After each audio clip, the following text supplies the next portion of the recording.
today's video I'm going to show you 7 steps you need to do in order to make your own all-wheel drive Mk1 Golf.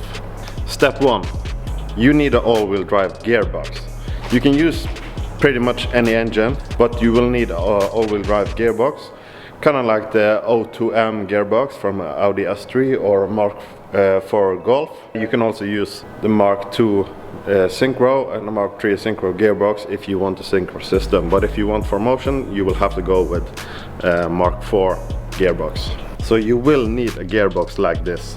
This specific one is from a Mk4 AWD Golf, and you obviously need this because you want the output for the drive shaft to the rear differential.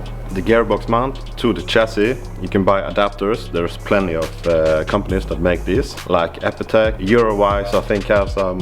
You can buy this, and then you change out this and they make adapter and bolt straight into the chassis, no problem. Step 2, you have to move the steering rack, because the steering rack on the Mk1 is dead center in the way of your drive shaft going from the front gearbox to the rear.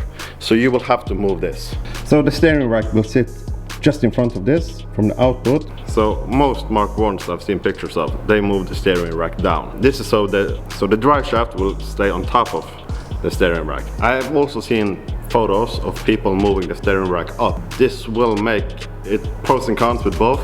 If you move the steering rack up, you will have more room underneath for the exhaust, and it will make it easier when you're making the exhaust, but then the geometry of the rest of the front suspension will really be off. And also the same will happen when you move the steering rack down. The geometry of this front suspension will be off. But there is a solution, which brings me to step number 3. By the way, your arm for I don't know what this arm is called, if it has a specific name, but the arm from the steering wheel, which goes from the steering wheel through the bulkhead and in through the steering rack, will be long enough if you lower the steering rack by 3 centimeters. You don't need to cut it and do any modifications.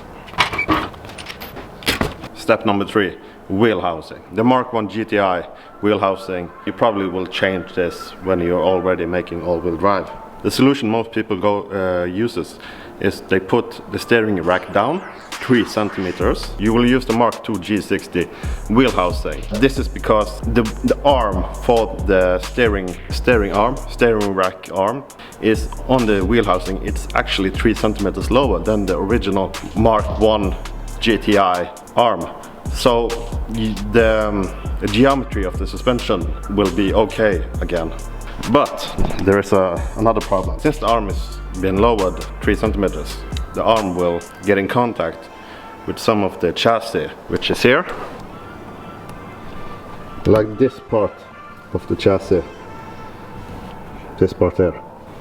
This part, you will have to cut out some of it to make room for the steering rack and the steering rack arm. And also, if you use wheel housing from a Mk2, you have more choices when it comes to brakes, and you also can use larger spindles, if that's what you call in English, which will be able to hold more power than the Mk1 will. So now we are on step 4. We're going to talk about the drive shaft. So you will have to raise the tunnel in order to make room for the drive shaft. You will have to raise the tunnel by a few centimeters. I raised mine by about 10 centimeters. You can either cut out the whole tunnel and make your own. That's what I did. Or many people who want a more pretty look, they cut out the tunnel in 2, like I did. That's what I started on. And then they just have a sheet metal for a few centimeters, and then it just weld it on, and this will make it look a bit more pretty. But I decided to do it another way because that was the easiest way for me. So now you have your engine in place, you have a gearbox for all-wheel drive, you have the drive shaft, now the rear subframe.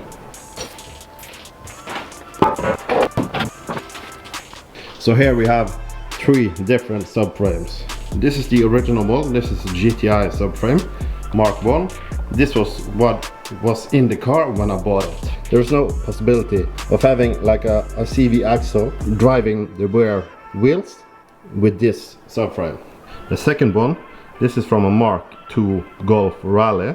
So this is the subframe, and this is a stock subframe. The mounts for this subframe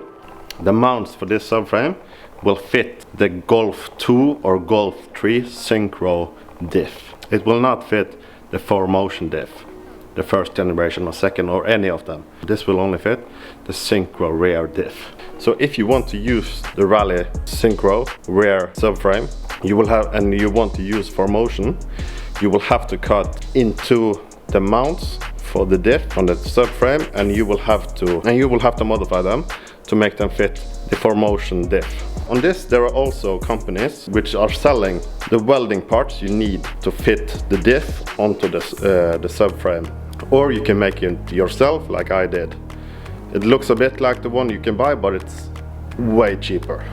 So what you want to cut away is this part, all of this, and this front part, and some of this also. And you will also need to make mounts to make this fit into your car, into the chassis of a Mark 1. So these are the mounts which fit on the original, on the chassis of a Mark 1, and the Golf 2 has a different types of mounts. You will see that some will cut into the chassis of the Mark 1 and weld in the Mark 2 mounts for the subframe. I have not done this. I've made my own mount, which is a combination of the Mark 1 mounts and the Mark 2 mounts. So on my car I use the stock mounts, bolts, which goes into the chassis, but modified the rest to make it fit the Mark II synchro mounts. In theory, I can put back the stock Mark 1. In theory, I can put back the stock Mark 1 subframe, and it will fit perfectly. Not the theory, I can do it. But why would I? Second solution some people do with making, they use the Mark 4 subframe. The Mark 4 is a bit different. So this is the Mark 4. This part is the front of it, this is the rear. This has 4 mounts going into the chassis. This one is completely different. You will have to make all the mounts for this and also for the wishbone towards the front of the car. This is more manufacturing, but maybe this is the future of Mark 1. I've heard from people that the Mark 2 synchro parts, subframe and everything is hard to come by these days. I think that's the reason why many people do it with the Mark 4 subframe instead. Step 6. You will need to have some custom suspension. These are where the stock shocks are mounted on a Mark 1 subframe. On the Mark 2 I don't have the wishbone here, but it's mounted way higher. It's actually mounted above the brakes.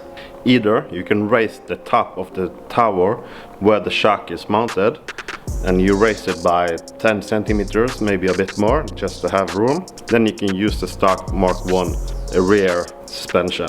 Or you can buy custom suspension. That's the route I've gone. I bought it from KW. They can make it, but it's custom and the price is thereafter. And my suspension is about 10 centimeters shorter than the stock one, and it's bolt-on. And if you're going with the Mark 4 subframe, then you will have to do some crazy shit. I'm not sure if any suspension will be bolt-on, but if you're going with the Mark 4 route, then you know what you're getting yourself into, hopefully. You will probably need to make some custom mounts in the chassis for the Mark 4. Okay, step 7, fuel tank. So, you have chosen between the Mark 2, Mark 3 subframe or the Mark 4 subframe, or 5 or whatever. You will have to move the fuel tank. The stock fuel tank sits, so this is pointing towards the front of the car. The front of the car is here, the rear is back here. The stock fuel tank sits in front of the subframe, about here. And it sits perfectly for in the way of the drive shaft coming from the front gearbox to the rear. You will have to find another location for the fuel tank. Like on the Golf 2 Rally or Synchro, the stock fuel tank on these cars sits behind the subframe. So you will have to go either put the fuel tank or fuel cell behind the subframe, or you can go fuel cell. I'm going to show you my solution. I have the fuel cell and I also have the battery moved back here. and I have it boxed in because that's part of the rules, which I want to, specifically for the racing, I want to do with this car. You don't have to do it. So in the end, there is no right or wrong way to do your build. Not this kind of build, not any kind of car build. Even though people will definitely tell you how to do it, or why you're doing it wrong, or how it should be done, I don't know what to say. Usually these people are the ones with the least amount of knowledge. People who have contacted me, which are currently building a car like this, or have built a car like this, they can come with tips and tricks on how you can do it, but they will never tell you that you are doing it wrong. They just can give you some inspiration to how you can do it, but they will never force or tell you that you're wrong, because every build is different. And I've given some specific tips on how to do this type of build. This is just to make it the easiest way. From my research, this is the easiest way to build a car like this. Anyway, in the end, as I said, there's no right or wrong way to do a build. If you have seen Eurowise, they recently built at least 2 of these, and the last one I saw on TikTok, they made a car which is mind-blowing, and they didn't follow any of the steps I am giving you. They did something completely and mind-blowing. They used the stock Mark 1 subframe, and they didn't cut the tunnel. They lowered the engine, and they had to do some weird voodoo magic with the suspension, and everything just works, and it's awesome build. I don't know how they did it. They made a short video. If I find it, I will link it below. And if you want to see pictures of my build, I have posted some pictures during my build on Instagram. And if you have any kind of build, if it's golf or if it's anything else, I would be interested to see it. Till next time, bye.